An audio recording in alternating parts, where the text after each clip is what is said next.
Hello, welcome to another beautiful episode of Memo with Naija Girl. My name is Helen. How are you? How was your week? I hope you're fine. I hope you're doing great. So, on today's episode, we'll be talking about drug addiction. And this is like from experience. Of course, I know that we've done this episode before. And the guys who I spoke with that time, if you haven't listened to that episode, it's with legalization. Please go back. It's on podcast. Just go and listen to that episode. But on this episode, I have with me Charles. And Charles will be talking about his experience with taking drugs.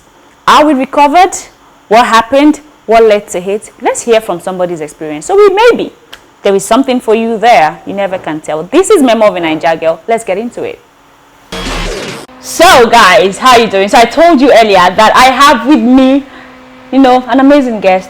I always say amazing. What's another adjective to use? But I have with me Charles. Hi Charles. I'm good. How are you doing? I'm fine. How the hood? Dude, okay. I did well. We did good for the hood, man. So guy, I had a conversation with someone earlier and regarding weed legalization. Okay. And I've had conversations with you where you spoke about what is actually happening out there, that people don't talk about, or that they don't, they talk about it, but not really, they don't want to be like, oh, you are stigmatizing this person. So tell me, weed addiction, is it real? We all know it's real, but how real is it? Well, indeed, weed addiction is very real, like very, very real. Like in this country that we are now, I would just say there are different types of weed that we take. You get, so these addictions are based on the type of weed you take. You can take the one that's, I don't know, the popular one like Colorado. It's even more addictive to the loud, the SK. Oh, really? Yes, indeed. Because of, it's been called cruise. Really? Yes, the mood you go on when you smoke. Like, when you take a particular smoke, some makes you want to eat only, some makes you sleep, some makes you, I don't know, act weird. And some makes you slow. Yes, that's the Colorado of everything. It makes you slow, makes you abnormal, as in you're not the normal kind of person anymore. Because I think it fucks with the brain and the inner part of the body, like the heart, the kidneys, and all that stuff. But mostly it goes with the brain, because it's either you're slow or you're just doing something, so as in, I don't even know the best way to put it. Okay, you can take a puff of Colorado now, and in 2 minutes you can see how alive I am right now. And I can just take two puff of it, and the next thing I don't know what's going on anymore. Like, I can just shut down. I can stand and fall on this table like immediately after 2 minutes. So that's what I'm saying.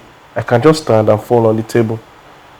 So that type of smoke now is more addictive than the usual kind of smoke, because it as in, I don't know how I'm going to put it, you want to take more of it because it takes you away from the world, like you being around people, the reality that surrounds you will not want to be, when the addiction comes in, you will want to always be available.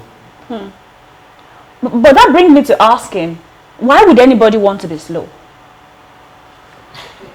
Well, that's a very good question anyway. From where I come from, Abaranje, we stay around people that are not positive.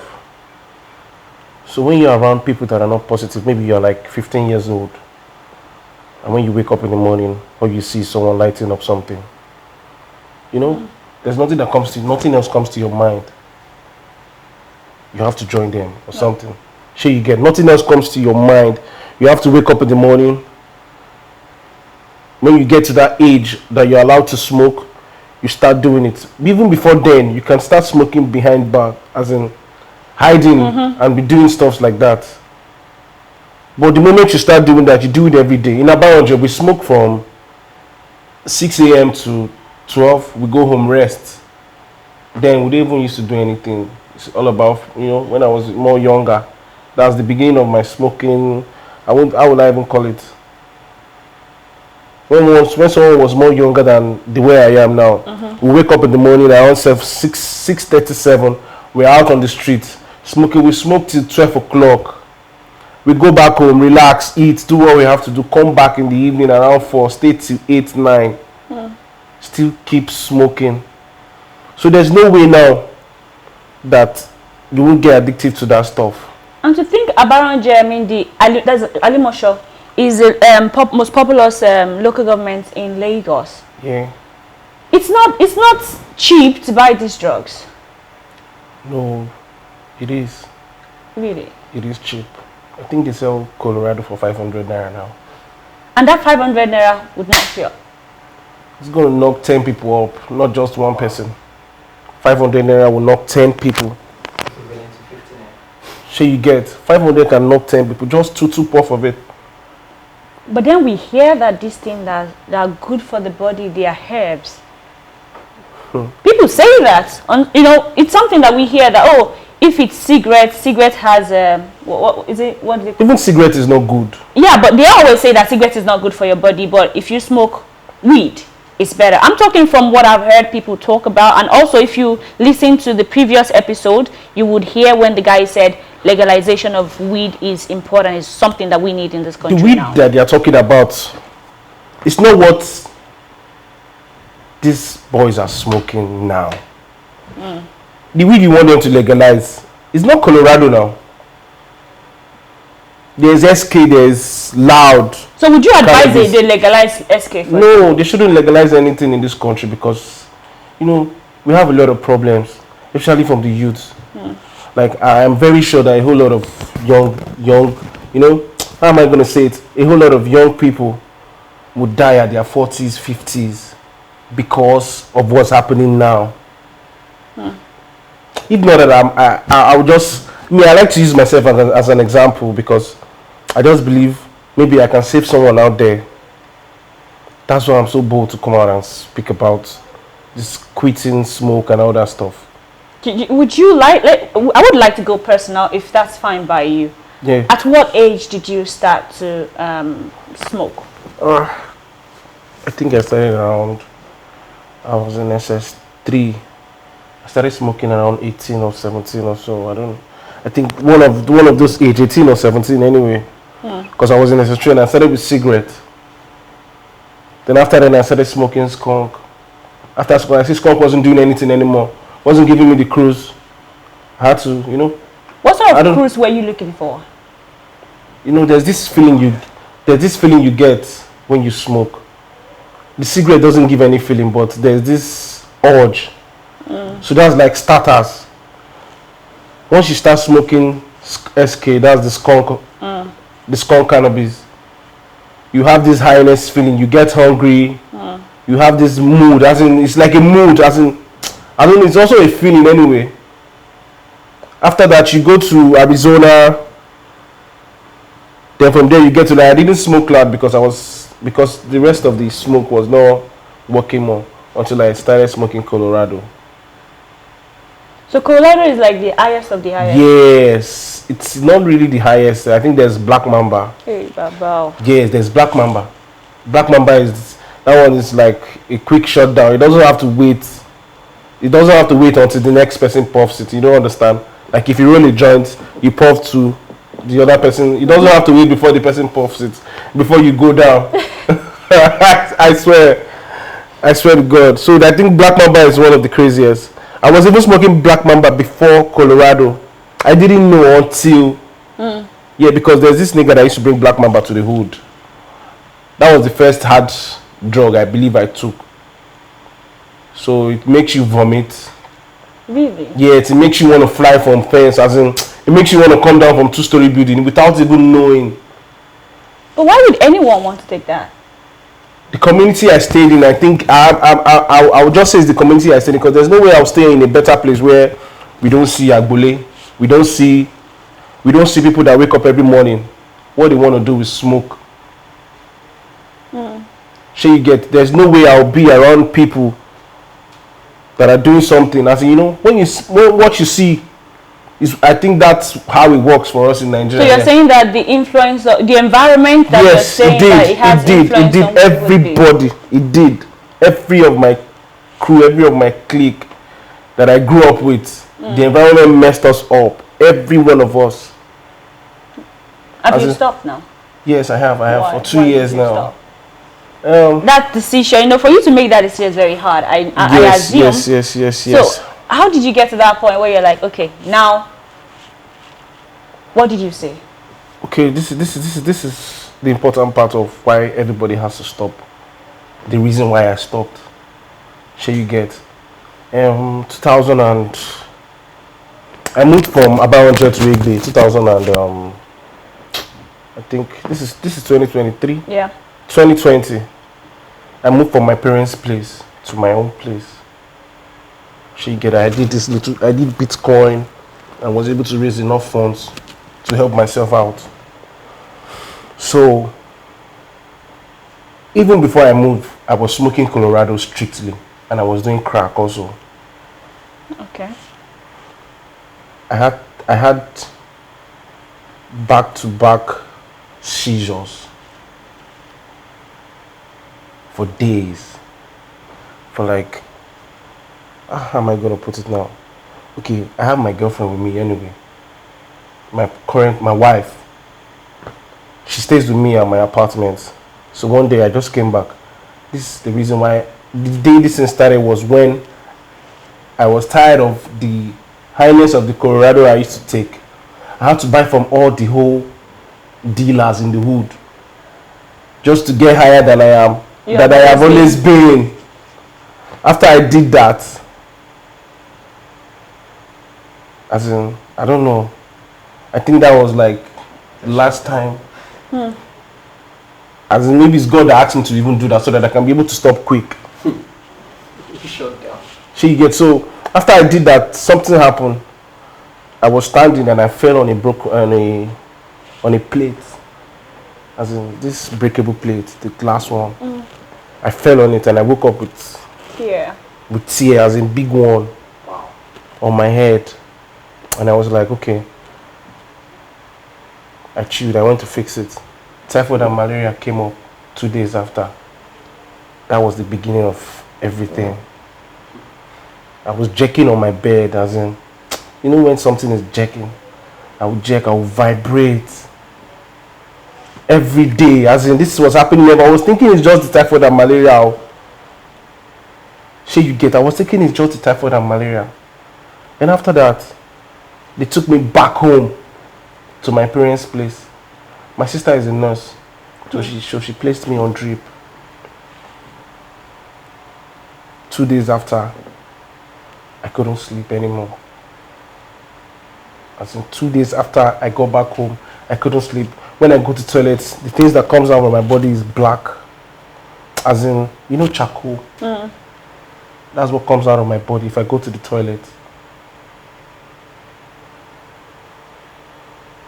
The same day, I heard a loud noise. As in, I don't know what it is. As in, I don't know what that noise was. But after I heard that noise, I was trying to sleep. And that was the last time. As in, I couldn't. Everything that has happened since that day, I was not able to sleep anymore. After that noise, I went to buy. I do take codeine now. I went to buy codeine thinking it's going to help me out. Maybe I'm going to sleep or something. Sure, you get. But it didn't work. I told my mom to give me her, you know, all these elderly people, they definitely used to have medicine that helps them. Sleep. I told her to give me. It didn't work. I started taking overdose of everything so I could just sleep. I started hearing things that, I don't even know how to say this anymore. I started hearing things that I've heard long time ago, like I was going crazy, like I was running mad. People that I wasn't talking to for years, they were talking to me. Only me was hearing them.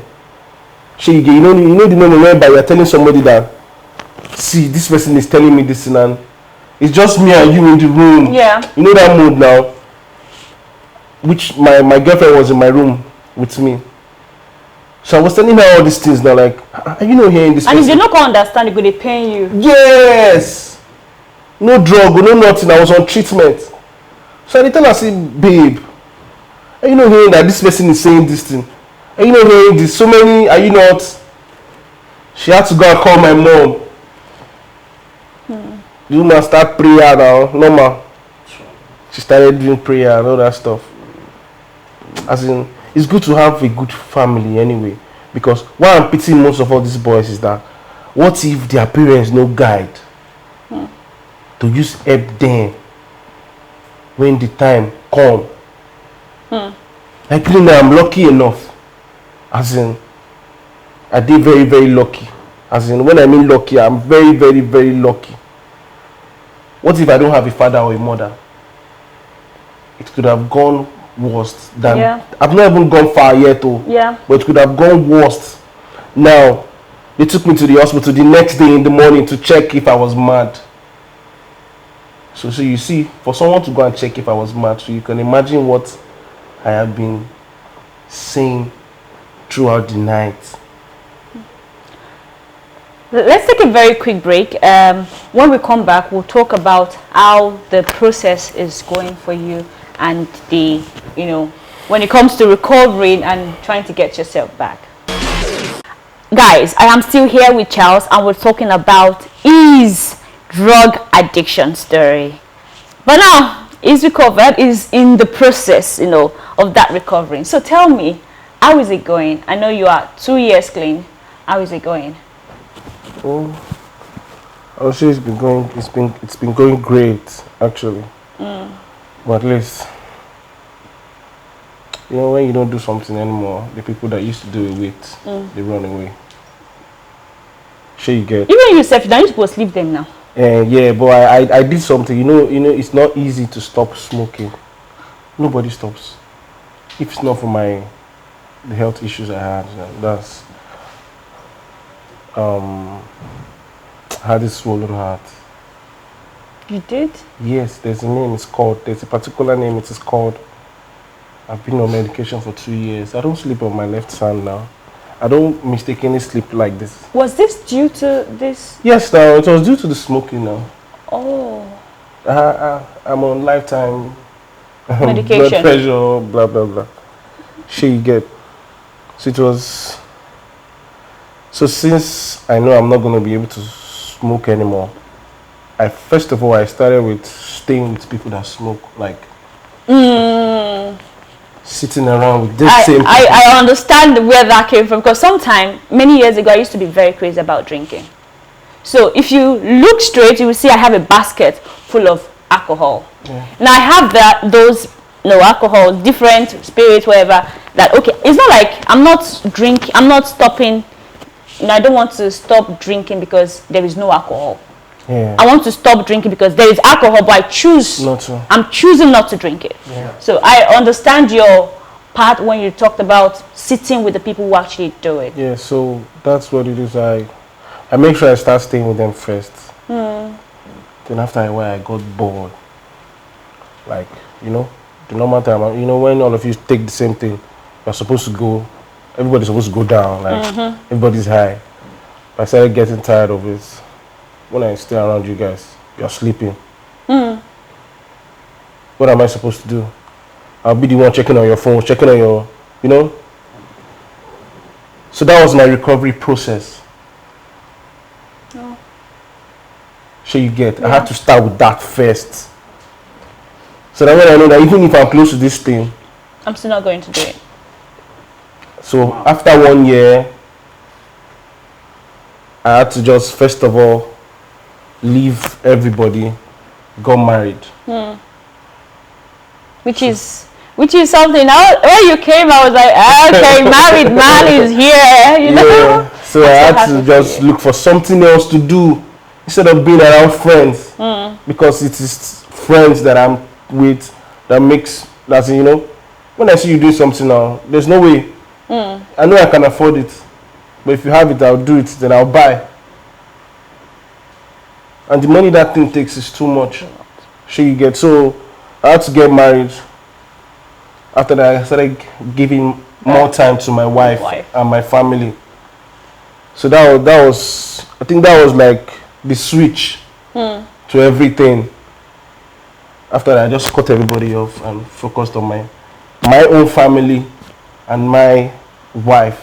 Do you think the society, the music that we hear, the movies that we watch, do you think they have an influence on these things? Because if, for example, we are all singing, you know, I do this Igbo and Shayo, and you know what I'm talking about, and we are all looking at it as, now I'm already. I always tell people, Dayo, that I'm in a space where I would say this thing doesn't bother me anymore because we've seen it all, we've done it all, right? But you still don't want to put yourself in that situation. But if the society is saying, oh, I do this, I do that, making it like it's a big deal, it's a new thing, do you think the music that we listen to and the movies that we watch, they have influence on young people? You know, what I believe is what you understand is what you like to do. And this our society is not too civilized like that. Most of us, we are. You know, there are so many people that don't even have phones. Like the trench I'm from, so many people don't even have phones. But all they do is what they see. I think what they see works more than this music. Really? Yes. Because there's no way now when you see someone passing around all this, like, okay, in fact, in Abaronje, most of all these boys at the bus stop, they will only see you driving your car, they will only see you smoking your weed, they will only see you doing the same things. They are not going to their phones now. They don't have phones. It's not everybody that have a phone. Let me just say 70%.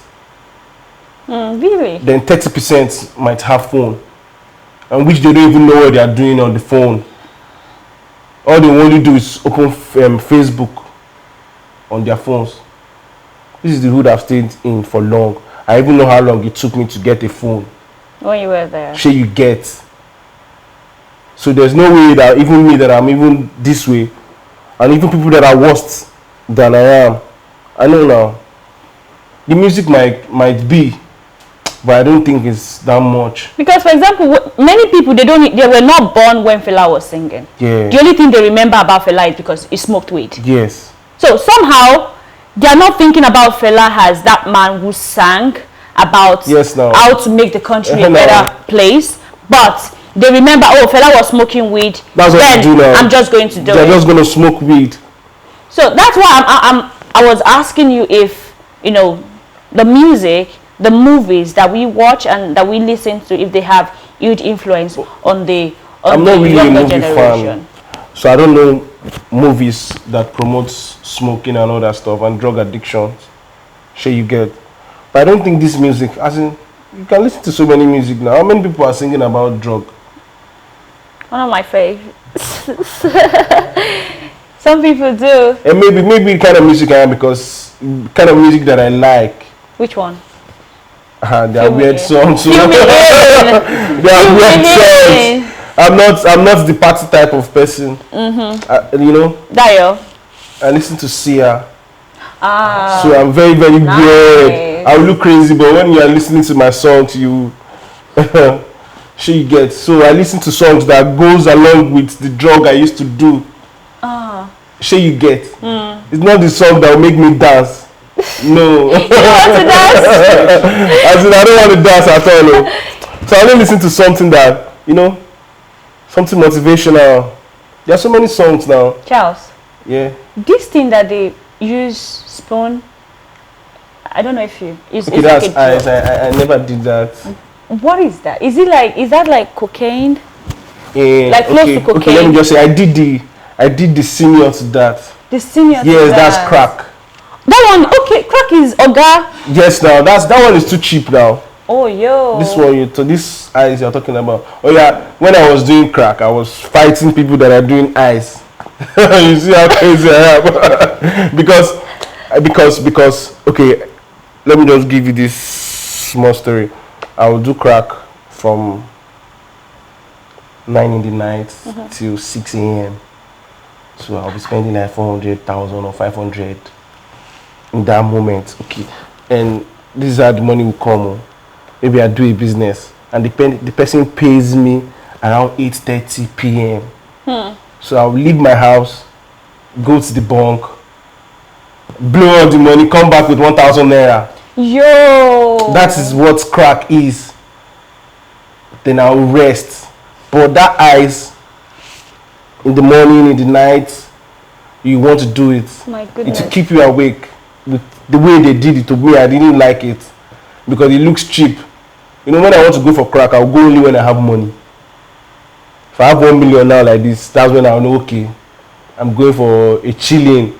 I don't roll with people now. This industry, because for example, we watched a movie where the person who was selling said you should not be high on your drugs. That the seller must not take the drug. Yes. That's the rule. Yeah. Yes. So, if the seller is not taking the drug, how do you convince yourself that, okay, I want to buy from this person? Because if for example, the person who wants to make your hair doesn't have a nice hair, I'm not making my hair there. And that's different now. No, I'm just saying, but if I don't see you do it, that, okay, yo, my boss, you said do them now. My say, But all over the place, you know about it, you know what it does. You don't even have a business with the seller. You went there because he's the one selling.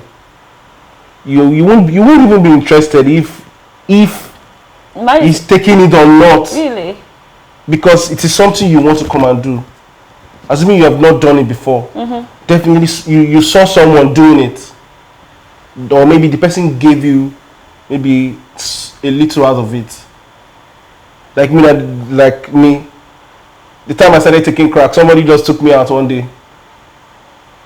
So we're together, and I was like, bro, what we go there on now? What we go there? You know, I was still a virgin on the IMS. Serious. Then so he brought some drinks, you know. I didn't know he had the other plans. So after I drank, now I slept off. But when I was sleeping, I was hearing lighter around 12. Sure you get. I had to just wake up, say, waiting this up. You know, normal. Say, if you do this one. That was the first question he asked me. And of course, you said of course. No, I say waiting with this. Oh, really? I had to ask waiting with this. Inquiring. Yes, now, because you have to be careful now, no matter how crazy you are, man. I had to waiting with this. Say, not crack, now, you never hear him before. I say, okay, how did you take do him? I mean, I don't get. So I was like his follower. He was having more money. So I was like always following him. Anywhere he wants to go, he just like taking me around. But he has never shown me that stuff for days until that day. Then crack has stem. There's this stuff called stem. Instead of that they no. That's a very high one. Yeah. That's like going to cocaine now. Hey, that's crazy. That's a very high one. That one is crazy, man. That's meth now. Okay. Yes. So this one is like a tube. Yes, you put iron sponge in between, up and down, to be transparent. Okay. So you get, so you're sucking from the under, you're putting the stuff is white. Okay, it looks like we're explaining to people, and I don't think we should be explaining. Okay. Well, I'm just trying to let you know what happened. Okay, yeah. So you get, so the moment he gave me that stuff, that was the moment you realized. Yes, like, so there's this word somewhere. So the problem is don't even have a first taste. Yes. My goodness. After that first taste, damn, I even had to stop working with him because all I was doing is let me look for money and start to be on my own so that I can start taking that stuff. But when you are broke, when you don't have money, and you remember that, oh, I used to have money and I had a lot of money last week. Because if for example you're drunk, you tell yourself, oh, tomorrow I will not drink again. Does that happen with No. No, with drugs, it doesn't happen because it makes you. With drug, it's different. Once you don't have money anymore, it makes you do what you're not supposed to do. Okay. For example, say that you steal, sell properties, call someone you're not supposed to call for money, giving them a wrong story. I've even called you to send me money before you. Did I send it? No, you didn't. I told you my phone was not good. I can't remember. I swear. Yes, I know you won't remember now. I told you my phone was not good, so you just helped me. I swear. I know. You did it. I swear. You say again, I'm just trying to tell you what it takes. So you imagine, I'm calling you. Me, as you can call me. No, I wasn't supposed to call you normally because assuming I was on my normal senses, there's no way I'll tell you when I have a phone. You don't get it. I have a phone now. Wow. You don't get it. So I was calling you to tell you that I don't have a phone now. Come and support me, please. So you can help me. I know if you give me 10,000 naira, 20,000 naira, I'm even in the location. Go. I'm calling you. You don't get. Sure you get. You know, my friend can drop something for me now and I'll just decide to. Nothing when if you do. Now fight, we go fight. You go sell I go dabble, I go. So many stuffs like that will just go.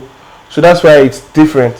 When they say if you put 10 people, give them alcohol, they go fight before you come back. But if you put 10 people, give them weed, they go become paddy, strangers. Do you agree with that? Yeah. That's true. I think weed brings people closer more than alcohol. Okay. Would you advise anyone to take weed? I think everybody should hear what I've said throughout now. So you should know whether it's good or not. And bringing up children in Abaranjẹ, because we know that the economy is very hard. Yeah. What would you advise parents to do? Not everybody can live in a very good area. So even if you have to live in that place, I think you have to be more strict with your kids. Like, give a good follow-up. It's not the one that you leave your children will be doing something. Sure you get. Once your kid comes back from school, they should be inside the house. You know, like the rich kids now, normally, when they come back home, they're always inside. Not that you leave your kid outside to mingle with other, from there they can stroll. On your streets, there might be nothing happening. Yeah, but the next street. But the next street could be somewhere so bad that you won't even want. So in Abaranjẹ, I wouldn't even advise anyone, if you are doing fine, don't go there. You know, I used to stay at Ijegu. I'm sure you know that. Yeah. And it's the same story like Abaranjẹ. Yes, now we are all connected. Ijegu, Abaranjẹ, Igondo, Egon. everybody is together. There's no difference between the same thing. They do the same thing, as in. So you think parents neglecting their kids might be a reason why? Yes, big time. Because I think you need to, most of all these parents, they want to work. They don't want to give their parents, their children time. I also have problems with men who send their young kids to go and buy cigarettes. That's very bad now. Do you know they do that? Yes, they do so all the or time. go and buy alcohol. That's very bad. That one is very, very bad. Because people do that. You just see like very close here when you go to buy something at the Abokis, you can see small mass, and you're like, yo, yeah, this child is like 10. Why are you sending this kid? One of the only ways these things can even stop is all those Aboki shop, all those women selling drinks. So you think it's too accessible? Yes, now. How many Aboki shop do you have? But cigarette is everywhere now. Because wait, it should be in the mall and all that kind of places where you can't just send your kids to the mall now. Sure you get. Assuming Nigeria is a good country, how many Aboki shop in London? But there are places where they go get some. Yes, no. How many Aboki shop in London? So with jelly joints. Sure, that's what I'm saying. All those drinks, they are in every corner. Even if you don't send your child, but if your child is outside, there's one uncle that will just say, come, I will buy sweet for you. I think the one that is not even good is anywhere that they see there is school. all these polytechnic, they will come and open shop at their gate entrance. No, it's not right. Oh, so that It's in Yabatech. It's in Unila, yeah. Front gate, back gate. it's not in Nigeria. Oh my God, this topic is not something that is, but we try to make it lively, so we don't bore you guys. I'm very happy for you, Charles. Yeah, okay, by the way, I almost said Richard because I've been calling you Richie all my life. I swear. For reasons best known to both of us, because NIJ gave you that Richie name. I swear. So I'm very happy for you, and I hope that your recovery is permanent. Yes. And that your health, that you feel better. Is there something else you want to say? You know, actually, I just want everybody to stop, if it's possible. I want everybody to stop doing drugs, because now you don't know what's inside Colorado. You don't know what's inside. You don't know the contents of all these things. You might think, okay, maybe I'm weak. That's why the thing fucked with me, man. But there's no, as in, you are still going to come to that bus stop, even if you are strong. It's going to get to you because you have organs in your body. Sure, you get what I'm saying? I do. You have organs. So if I was able to go 2 miles, when you get to your 5th mile, it's going to fuck you up. If you get to you might still stay longer till you get to 10, 20. The result to this thing, the end product of it is going to mess with your kidney, your heart, as in your liver. Something is going to fail. As in, so I just want everybody to stop it. Like, if you can't even stop, reduce. What they should stop for? It's not easy. Yeah, it's not easy. I acknowledge that, but I had issues now. Who knows if I wouldn't have stopped? You know. But once you see they are still going, and now I would just advise everyone taking this thing now to go and check themselves. Don't wait till you get 40. Sure you get, because you might not be even. Me, when I was doing this thing, I was eating good though. some people don't even eat. Probably that is the reason why I'm even still standing here today. Some people don't eat at all. Because I don't play with food, nutrition, as in, you know, I'm living the normal life. So most of them now, they don't even have these chances. You don't even have money. Or a family that can help you. You know? So I just want everybody to stop anyway. And we're not doing earlier than at the Biba Alamain, so we're just telling you from our experience that you should, you know, that these things, you know how it is. It's not good. It's not good for you, for your health, for your well-being, for your family. It's a stench on everything. So that is it on today's episode of Memo of Nigeria. And also to the people who are selling these drugs. Yes. You know? That should be between the government and them. And them. There's nothing we can do now. And of course, when they see that so many people are taking it, of course, the market is good. Yes, people would sell. They're making more money. They're taking money away from the youth. Let's be careful. Let's be very, very careful. That is it on today's episode of Memo of a Niger Girl. I'll see you next week. Thank you again, Charles, Richard, for coming. And yes, my name is Helen. Memo of a Niger Girl is available on all podcast platforms and on YouTube. Like, share, please subscribe. And yes, I will see you next week. My name is Helen. Bye.